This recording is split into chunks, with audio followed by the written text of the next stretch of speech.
The Weekly starts now. Yes, I'm wearing my mask because I want to watch the Eagles in September. Oh, I need football. I don't know about you guys. And man, that fogs out my glasses. So I think no matter when you see someone in a mask on a video and how far away we are, what year it is, it's going to be really easy. That was 2020. And I think 2020 will be famous for that. But I think 2020 is going to be famous for something else.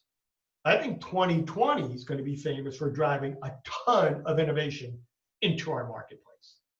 The Weekly's been very focused on that, and we've had a lot of different episodes about how that's happening right now. We made some small changes at the Weekly also. We have a brand new landing page.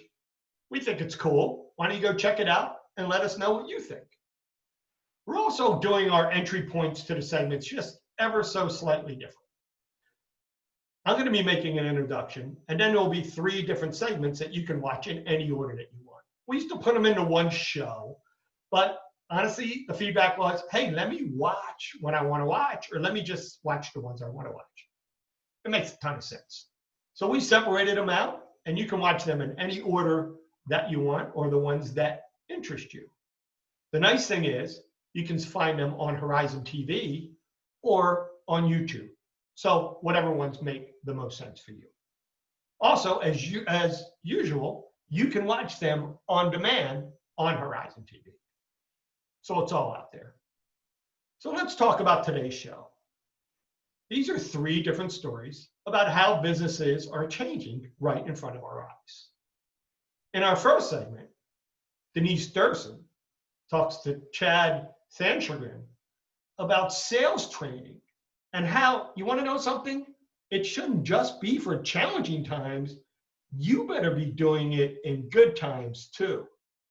Most people think that training or coaching, strategizing is only needed when you're not succeeding or when you're not hitting your numbers. So every client I have right now is crushing their numbers. Some are even like I have a client in one state that literally just in 45 years just had their best 2-month span ever. Wow. And they doubled down on the training. I'm doing more training for them. And so most people look at it and say, oh, when things are bad, we got to bring somebody in to help us. But the real, for me, I think the real opportunity and the real key is not to do training, not to do deep dive or strategizing when things are bad, but do that when they're bad, when they're good, constantly be growing. In our second segment today, Annie Cebulski talks to Rob Belfrance about workforce development and how the heck do you do that with COVID? So here's the reality of the marketplace. It's never been busier, and we need people more and more and more. But that used to be an in-person thing. My goodness, how do you pivot and do that quickly enough? Yeah, so we're doing lunch and learns on a fairly regular basis. Usually at Weekly, we'll have at least one, and then every month we're doing a specific joint lunch and learn with another organization in the building construction products fields, where we try to bring more value to our installers rather than just day-to-day tactical education.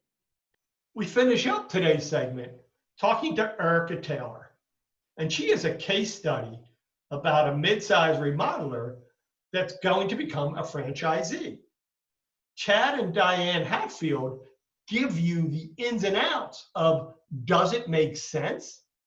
My goodness, I worry about that all the time. Should I or shouldn't I?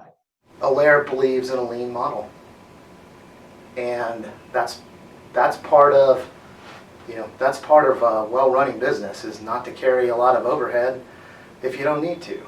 We don't have to. We have a lot of centralized functions that I pay fractionally for instead of full-time for.